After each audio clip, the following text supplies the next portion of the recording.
agora é o Evangelho. É o Evangelho da proteção divina, da cobertura para o coração. Hoje eu quero conversar com você num texto que está aqui no Evangelho de Mateus.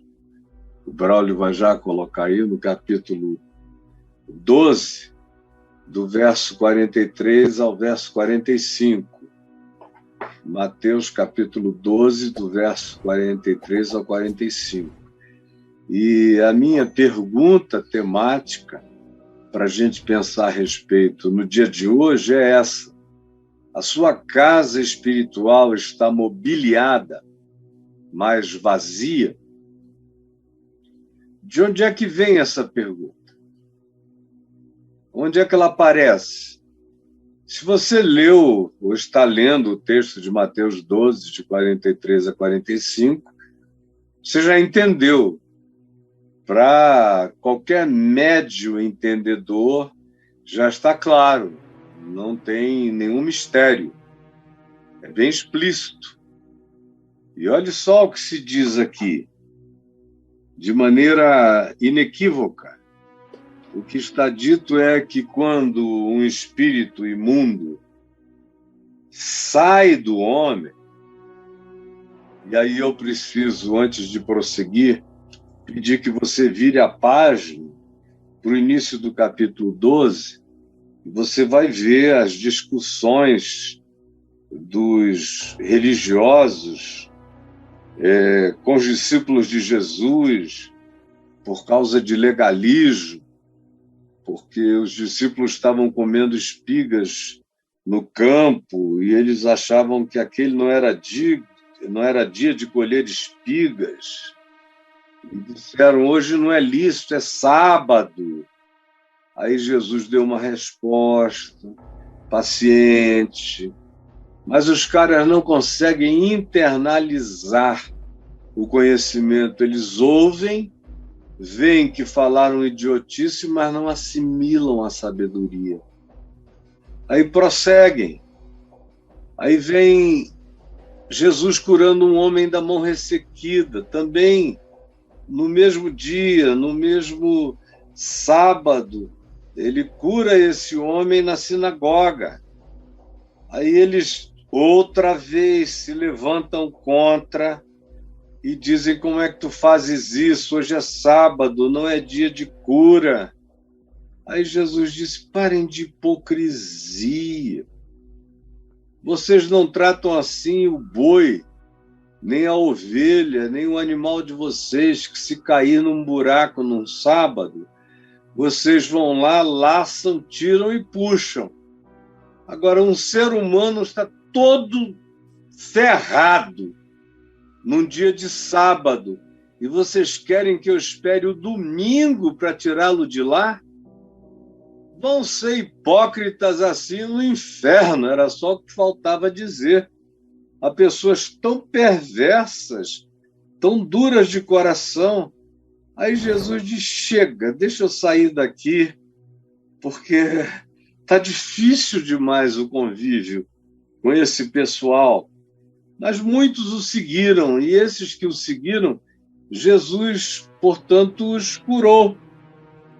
E a história vai prosseguindo até que a gente vai encontrando de novo a presença dos religiosos, criando problemas. Jesus cura um cego e mudo, e aí eles vêm com a mesma historinha. Isso só pode ser coisa de Satanás, disseram os fariseus, murmurando. Ele expele demônios pelo poder de Belzebu. Mas Jesus, conhecendo quem eles eram, os pensamentos deles, a maldade deles, o ódio deles dissimulado, a vontade deles de relativizarem o Evangelho em Jesus. E por isso Jesus, conhecendo-lhes os pensamentos, diz a eles o que eles estavam precisando ouvir. Em outras palavras, Jesus disse, olha, não tem lógica, vocês parecem que não pensam. eu teria dito, vocês são burros. Não é possível. Como é que vocês acham que Satanás expulsa Satanás e leva vantagem? Se Satanás expulsar Satanás, ele começa uma guerra civil no império das trevas, e ele não quer guerra civil.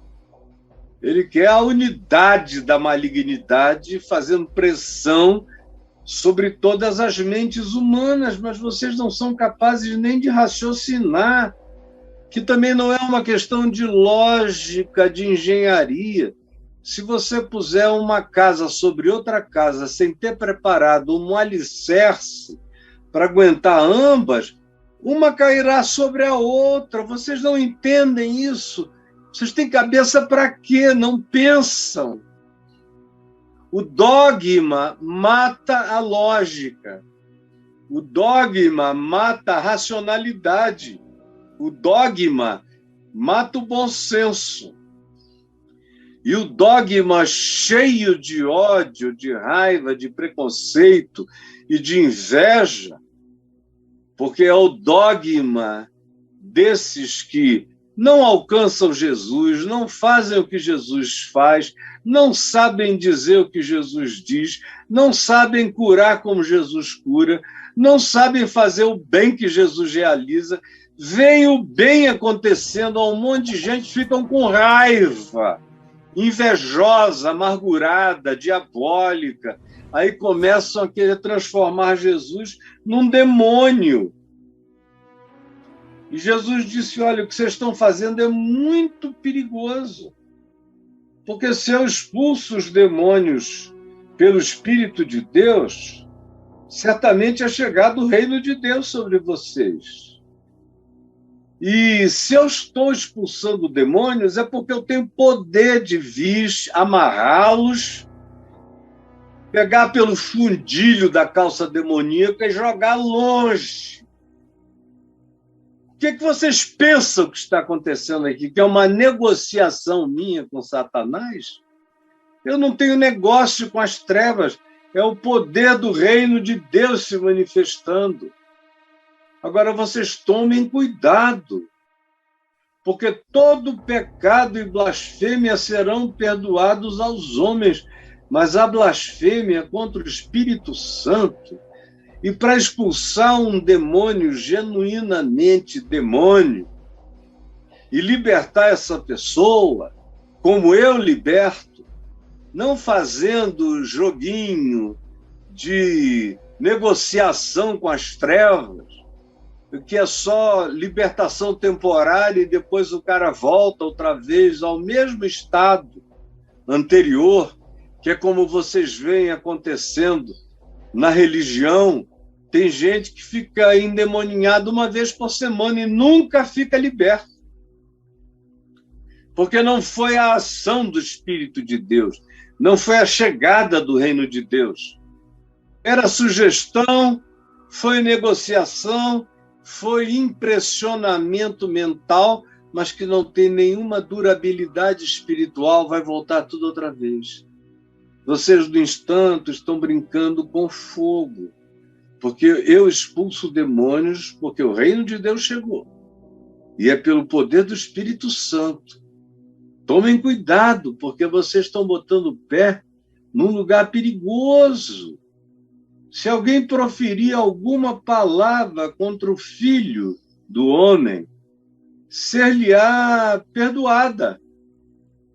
Mas se alguém falar lucidamente, conscientemente, mal-humoradamente, predeterminadamente, insidiosa e perversamente, contra a ação do Espírito Santo, inequivocamente reconhecida, como é aqui o caso, e como vocês veem acontecendo com tudo, comigo, eu curo e o indivíduo fica curado. Eu expulso demônios e ele fica livre. Eu ressuscito morto, ele não morre semana que vem. Não é sugestão. Vocês estão brincando com o que de mais sério já visitou a vida de vocês. Cuidado, porque isso não lhe será perdoado nem neste mundo, nem no mundo por vir. Não brinque com aquelas coisas que se transferem transdimensionalmente falando, não brinque com isso. Ande com temor, tremor, respeito. É fácil a gente ver quando é armação, quando é mentira, quando é sugestão, quando é indução, quando é manipulação.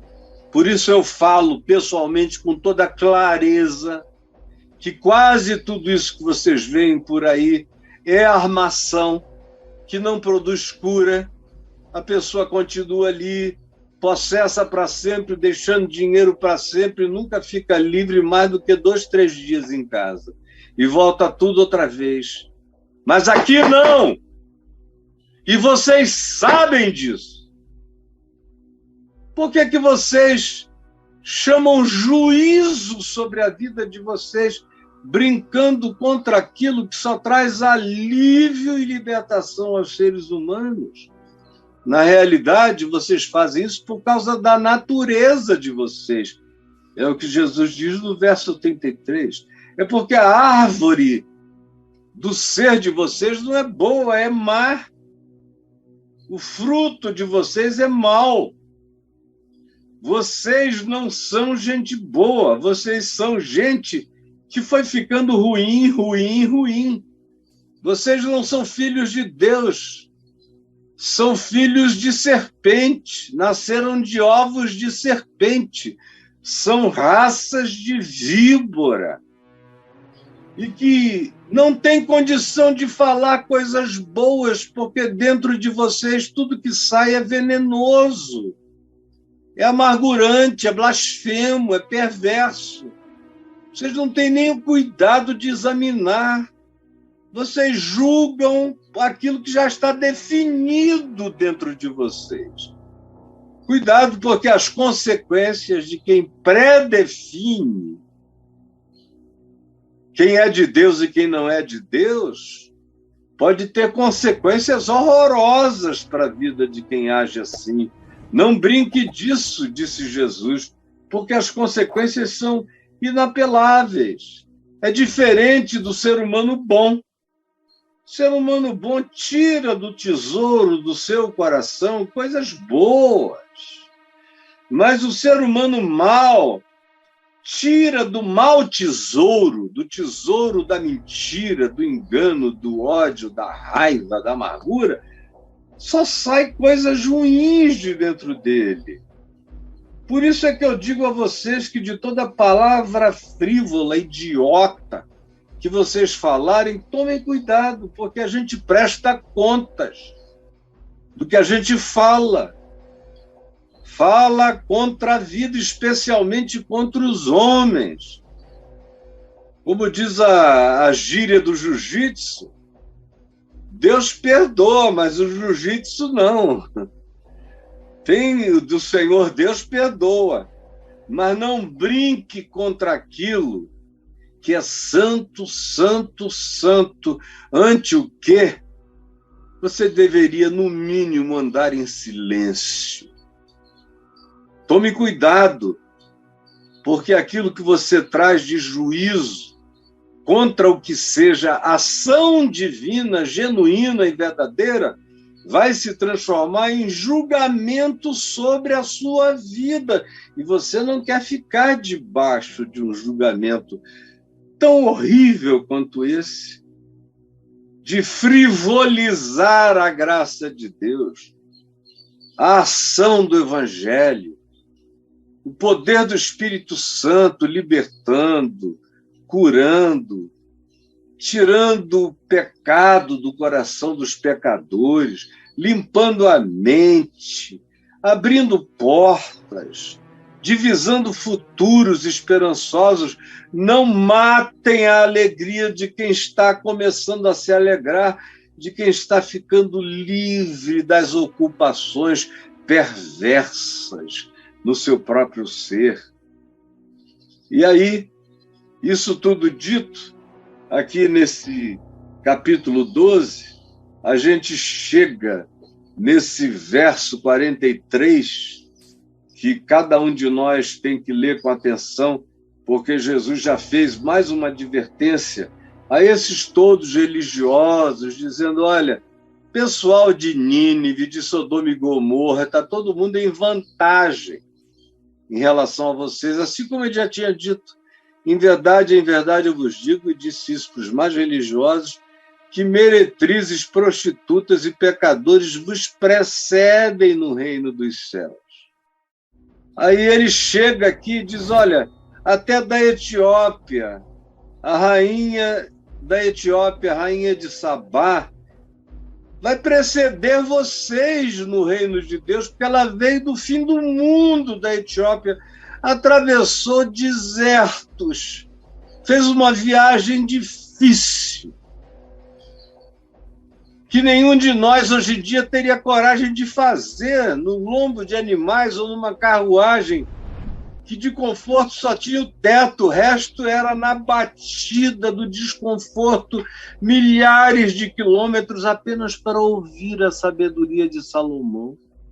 Mas vocês estão ouvindo aquele que é maior do que Salomão. E o coração de vocês continua absolutamente fechado. Embora eu lhes diga: eis aqui está quem é maior do que Salomão. E aí ele acrescenta o que eu quero ler. E diz: quando o espírito imundo, isso tudo está ligado. Quando o espírito imundo ele volta para a acusação de que ele expulsava demônios pelo poder de Belzebu, tudo tem contexto, antecedente, imediato. Quando o espírito imundo sai do homem, de um ser humano, homem ou mulher, ele sai, anda por lugares áridos, por lugares ermos, procurando repouso.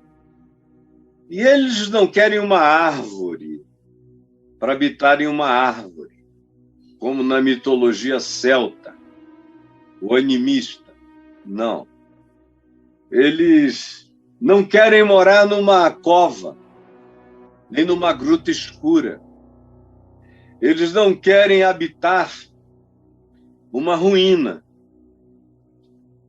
Eles podem até assombrar os medrosos por lá, mas não é o lugar do desejo deles. Eles não têm vontade de virar passarinho, nem de habitar corvos. Quando eles pediram para sair de um gadareno possesso, na presença de Jesus, e entrar nos porcos, quantos dias, meses e anos eles ficaram nos porcos? Minutos. Saíram do homem, entraram nos porcos, os porcos estavam em cima de um platô, eram mais de 2.000 porcos e eles correram aquela manada e se precipitaram do despenhadeiro abaixo, no lago de Genezaré, e morreram. Porque não era o ambiente, faltava inteligência. E olha que dos animais, o porco é um dos mais inteligentes, mas faltava o espírito, faltava a alma, faltava a psique, faltava as lógicas a serem usados por esses espíritos que gostam de dominar a mente, dominar a alma, as emoções, os sentimentos, que gostam de alterar o modelo das nossas lógicas, dos nossos pensamentos, que gostam de instilar em nós os piores sentimentos, os piores julgamentos, as piores atitudes, que querem pegar um coração e enchê-lo de ódio, de hostilidade, de homicídio, de espírito de vingança, ou querem anular o indivíduo, fazer dele um ser babão, abobalhado, tratado como um retardado, ou como alguém que se joga no chão e se convulsiona, ou alguém que perde o sentido de tudo, que ameaça bater no pai, na mãe, às vezes o faz, que agride quem quer que chegue perto. Tome cuidado, porque esse é o destino de todo aquele cuja vida é uma casa vazia, como ele mesmo aqui alertou, usando o exemplo de uma casa vazia. Ele disse: o espírito imundo sai do homem. Essa casa espiritual, se não for ocupada pelo mais valente, que é Jesus, se o valente bem armado, que são esses espíritos malignos, saem e a gente não ocupa com a presença bendita do amor de Deus e um coração cheio de fé, é uma questão de tempo. Eles vão andar e vão dizer: voltemos para a nossa casa de onde saímos, porque a gente não encontrou um outro lugar disponível. E lá nós saímos, mas nada entrou no nosso lugar. É o cara que ouve o evangelho, mas não se enche de Jesus. É o cara que recebe uma libertação espiritual, mas que não se torna definitiva, só temporária, porque ele não se enche da presença do mais valente, do Cristo eterno, do Espírito Santo, selando e habitando o seu coração. É como uma casa que teve os seus inquilinos perversos despejados, mas que não foi ocupada pelo dono. Eu sei o significado de ter um inquilino perverso numa casa. Eu nunca tive nenhuma propriedade minha, até porque eu não tive nunca nenhuma propriedade para alugar. Mas eu já tive que botar a gente para fora de casas, porque entraram lá e se apoderaram, não pagaram mais nada e ficaram anos e anos e anos. E aí, quando eu soube da história e soube que o cara era um traficante que fazia bacanais e surubas lá no apartamento ótimo, grande, num dos melhores lugares do bairro de Copacabana, e aí eu falei: não, eu vou lá tirar esse cara. Aí eu fui. E eu cheguei, me apresentei. Ele falou: mas qual é a sua relação de propriedade com o lugar? Eu falei: nenhuma. Mas as pessoas que são donas me amam e confiam em mim. E eu as represento e vim aqui em nome delas tirar você daqui. Aí ele falou: acho que você não sabe com quem está falando. Eu falei: não, você que não sabe o perigo que você está correndo, não brinca disso, não. Ele ainda perguntou se eu ia usar de violência. Eu falei: não precisa. Não precisa, meu filho. Eu vim aqui te tirar tirando. Aí eu vi umas criancinhas ali. Falei: são seus filhos? Ele disse que eram. Eu falei: olha, só porque você tem 3, 4 filhos pequenos, eu vou te dar 6 meses para você sair. Mas vai saindo, porque daqui a 6 meses eu volto e te arranco daqui. E aí, 6 meses depois, eu fui lá. Era um apartamento que valia alguns milhões de reais. E ele veio com um pacote de 186 mil reais e falou: toma, vai embora. Esquece isso aqui, faz o que você quiser com essa grana. Eu falei: não, meu querido. Quem vai embora, pega a grana, põe onde você quiser, mas quem está saindo é você. Aí ele disse que ninguém o tiraria de lá. Eu falei: vamos ver. Chamei um amigo meu, um dos melhores advogados do Rio, falei: olha, tem essa situação. Ele falou: deixa comigo. E aí nem precisou entrar. Quando estava entrando na justiça contra ele, dentro do carro dele, na Tijuca, parou num sinal Vale lembrar que ele era traficante de drogas, especialmente de cocaína, rei da suruba, daquela área ali. Veio alguém e deu um teco no ouvido dele, ele caiu morto no sinal. Aí me deu pena, mais pena. Eu fui lá, falei com a mulher dele. Falei, olha, porque mataram seu marido, eu vou te dar mais um prazo, com muita compaixão por você e pelos seus filhos. Ela foi grossa, mas eu não sou grosso e eu mantive a minha palavra. Até que chegou o dia e eu avisei que ela ia sair ou ela iria sair. E aí, antes de sair, ela arrebentou tudo, arrancou as portas, arrebentou os armários, quebrou todos os móveis, louça, mármores, vasos sanitários, quebrou tudo, arrancou canos, fez um vandalismo. Mas quando eu cheguei lá, estava tudo vazio e pichado. Um apartamento de 380 metros quadrados, todo pichado. Aí eu agradeci a Deus, mandamos pintar tudo, arrumar tudo, e a família entrou. E acabou a palhaçada. Essa é a imagem que Jesus usa. A propriedade não é dos demônios, a propriedade pertence ao Pai, a Deus. Você é de Deus, eu sou de Deus. Meu corpo é habitação e santuário do Espírito Santo. Meu espírito é o santo dos santos da presença de Deus em mim. E nenhum demônio ousa nem passar do lado. Eu estou lotado de Deus.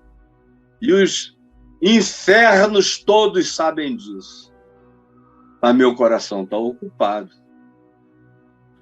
Eu já vi muita gente que estava cheia de coisa ruim, que foi liberta, mas não encheu o coração da presença do dono, do mais valente, daquele que diz, vós sois raça eleita, vocês são propriedade exclusiva de Deus, mas que não dão exclusividade de habitação a Deus e querem fazer sincretismo de deuses estranhos no coração e acabam ficando num estado pior do que o primeiro, como Jesus diz, e eu passo a ler outra vez. Quando o espírito imundo sai do homem, anda por lugares áridos procurando repouso, porém não encontra. Por isso diz, voltarei para minha casa de onde saí, e tendo voltado, a encontra vazia, varrida e ornamentada. Que é uma linguagem que Jesus usa, aplicando-a, não se esqueçam, aos religiosos, que eram seres que só tinham mobília.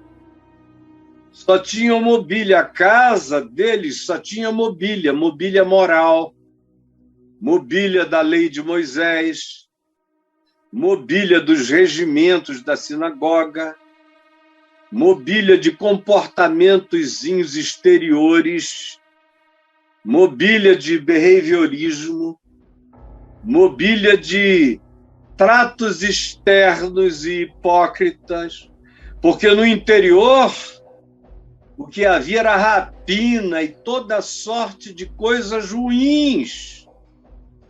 E o que Jesus está dizendo é, mesmo vocês, prestem atenção, porque eu estou expulsando demônios de um certo ser humano aqui, e vocês estão blasfemando, mas vocês são candidatos a ficarem cheios do mal que está saindo dele. Porque vocês só têm mobília.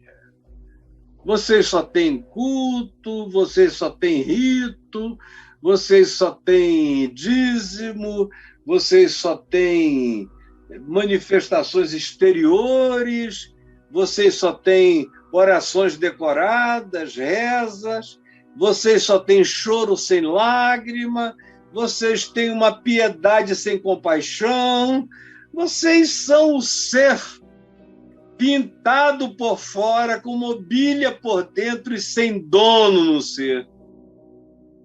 Como aqui comigo, está lotado de gente que, do ponto de vista de um Enem moral, passariam. Nunca mataram, nunca roubaram, nunca adulteraram fisicamente, nunca foram a uma corte mentir contra ninguém, nunca nada disso. Não obedecem o sábado, mas o domingo como se fosse a mesma coisa.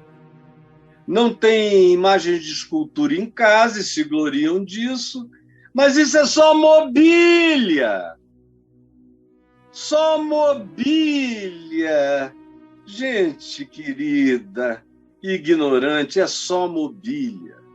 A maioria dos crentes que eu conheço andam vazios, vazios de Deus, vazios de fé, vazios de contentamento espiritual, vazios de segurança, de confiança, vazios de paz, na certeza do cuidado do Pai por nós, vazios. São só envernizados, polidos por fora e por dentro habitados por toda sorte de coisas ruins, de toda maldade. Como diz Tiago, até a sabedoria deles não é a sabedoria dos céus, mas é terrena, animal e demoníaca.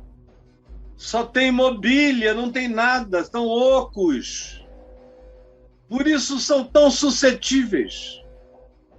Por isso são tão oprimíveis.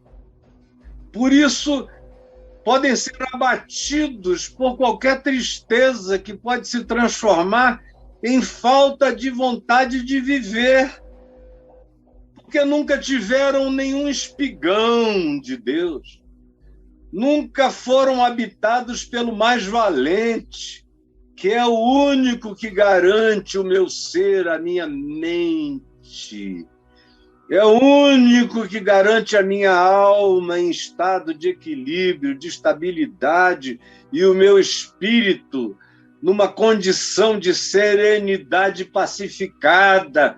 Só o mais valente me habitando produz isso em mim. No mais, você é só crente. Você só tem uma mobília religiosa, mas seu coração está vazio, como de qualquer um outro que você acusa. Você passa e vê um cara num batuque e você diz que ele é possesso. E, na realidade, às vezes, ele é mais humano que você, mais generoso que você, mais humilde que você, mais grato do que você. E você é um crente perverso, duro, cheio de juízo, que foi ficando diabólico sem perceber. Você só é batizado. Só é batizado. Mas é como uma porca batizada que volta para o chiqueiro, é como um cão batizado que volta a se revolver no vômito. Não tem nada divino em você. Só tem a arrogância e a presunção de pertencer a uma salvação que nunca te visitou. Por isso você é tão infeliz, tão inseguro, tão amedrontado, tão oprimido, porque você só tem mobília. Minha querida, meu querido, minha irmã, meu irmão, só mobília. Aí Jesus prossegue e diz: quando ele volta e encontra essa casa mobiliada, varrida, ornamentada, então vai, presta atenção, e leva consigo outros 7 espíritos. Não é que seja necessariamente um número de 7, é só para mostrar a plenitude da maldade posterior, que é pior do que a primeira. Jesus está dizendo, não tem nada pior do que você parecer ser de Deus sem Deus. Você ter essa fachada de piedade sem estar com o âmago tomado pelo amor, pela fé, pela esperança, grávido da esperança do Evangelho em você. Não tem estado pior do que o dessa disfarçatez oca, onde tudo tende a piorar, a menos que você se encha da presença do mais valente. Não basta que você tenha um alívio temporário. O desejo de Jesus é fazer morada. É como ele disse à igreja dos Laodicenses: eis que eu estou à porta e bato. Se alguém ouvir a minha voz e abrir a porta por dentro, eu entrarei em sua casa, cearei com ele e ele comigo. Você está ouvindo a voz dele? Eu estou falando em nome dele. Você está ouvindo a minha voz? É a voz dele. Eu não estou acrescentando nada ao que ele disse. Eu não invento. Quando se trata de pregar o Evangelho, eu não tenho opiniões particulares. Eu tenho opinião particular sobre outras coisas. Mas sobre esse Evangelho puro e simples da graça de Deus, eu me atenho a exclusivamente o que Jesus disse que qualquer criança que saiba ler, lendo, sem preconceito, entende. Aí ele diz, vem 7 piores. E aí ele conclui dizendo, então, o último estado daquela pessoa torna-se pior do que o primeiro estado.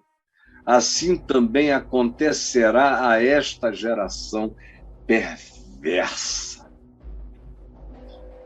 E a geração perversa, a qual ele está fazendo referência, não são os publicanos, os pecadores, as meretrizes, os irreligiosos, nada disso. Era gente que não faltava sinagoga, era gente cheia de doutrina, cheia de regimentos internos, cheia de mobília moral, cheia de etiquetas religiosas, cheias de opiniões, cheias de juízos. Parece até que é alguma coisa, mas é só um sepulcro caiado. E por dentro tomado de podridão, não dá para sentir o hálito do teu espírito, porque ele é podre. A gente percebe pelas tuas palavras, percebe pelas tuas opiniões, percebe pelas tuas escolhas, percebe no fato de como você naturaliza ódio, ira, raiva, de como você torce pelo pior e não pelo melhor, como você se gloria nas aparências e não na transformação da essência. Você quer que as pessoas pensem que você é de Deus, mas você mesmo, você mesma, não tem nada do amor de Deus dentro de você. Você é um ser perigoso, perverso, e que tende a piorar muito. Eu encontro pessoas que começam a ouvir aqui e dão uma melhorada, mas não levam até as últimas consequências. Não comem a carne, nem bebem o sangue. Não comem a palavra. Jesus disse que a carne e o sangue eram a palavra dele. São espírito e são vida. Não comem o evangelho, não praticam o evangelho, não vivem pela fé, não se alimentam de esperança e não se pacificam na confiança. É só aparência, é só alegoria, é só Marquês de Sapucaí religiosa, é só traje, mas não tem nada que lhe revista a mente e o coração com essa proteção. Não tem o capacete da salvação no pensamento, na mente. Não tem a justificação pela fé em Jesus, cobrindo o ser. Não andam cingidos com a verdade no íntimo. Não calçaram os pés com o evangelho da paz. não se defendem com o escudo da fé e nem têm a ousadia de quem empunha a espada da palavra de Deus, que não é carregar a Bíblia, é carregar o peito cheio da convicção do Evangelho, e essa é a espada. Quem não entendeu isso pode ficar 100 anos dentro de igreja que vai continuar com a porta aberta para o mal e com a porta trancada para aquele que bate, ninguém abre para ele. E a casa continua oca, imobiliada. Me responde essa pergunta. Sua casa espiritual está mobiliada, mas vazia? Pense, responda, seja sincera, seja sincero. Aí você me pergunta, e o que eu posso fazer, Caio? Não é possível que você não tenha aprendido até hoje. Jesus disse que você tem que invocar o mais valente. E não é só invocar de palavras, é com a vida. Aquele que invoca é aquele que pratica. Invocação de Cristo, sem a vontade e a decisão da prática do Evangelho, não produz nada. É só magia supersticiosa praticada em nome de Jesus. A invocação de Jesus implica nessa evocação de Cristo em mim para a prática do Evangelho. A invocação me torna habitado pelo mais valente, que me dá segurança, proteção mental, proteção psíquica, proteção espiritual. Faz você se tornar um assombrador de assombrações, selado com o selo do Espírito Santo da promessa, o imprimatur de Deus em você, e ninguém te toca nunca mais na vida. Pode me mandar atravessar o Hades, entrar no Tártaros. Eu entro sem medo, porque maior é aquele que está em mim, que anda comigo, do que toda a soma de todos os demônios e de todos os infernos. Você não consegue crer nisso, né? Pois é algo que pode ser seu se você crer, tão somente crer. Se entregar e não duvidar. Agora, aquele que duvida é como as ondas do mar. É um espírito dúbio, hoje está, amanhã não está. Não tem nada fixo nem definido, é só casa mobiliada e oca, sem o proprietário mais valente que nos dá toda a segurança de ser. Se você entendeu, entendeu. Se não entendeu, não entendeu porque não quis. Jesus, eu quero pedir que ninguém seja tão duro de coração, nem tão preparado contra o teu amor, nem tão hostil à tua graça, que não queira recebê-la nem com toda essa clareza, só porque sou eu quem está dizendo. Por favor, me cega ante os olhos desses entes preconceituosos, mas permite que pelo menos eles ouçam esta palavra da verdade, que não anda sendo pregada com essa clareza, como eles estão tendo o privilégio eterno de ouvir aqui e agora. Eu te imploro que seja assim. E que o poder do Espírito Santo venha libertar os oprimidos, os angustiados, os mentalmente perturbados, os psicologicamente totalmente indefinidos, e que o medo maligno seja expulso desse coração pela presença do teu amor, porque o verdadeiro amor, quando é acolhido em nós, lança fora todo medo. É o que eu te peço que aconteça. E eu só tenho essas palavras dirigidas a ti. pedindo a Ti que alguém as ouça com o coração. Em nome de Jesus. Amém e amém.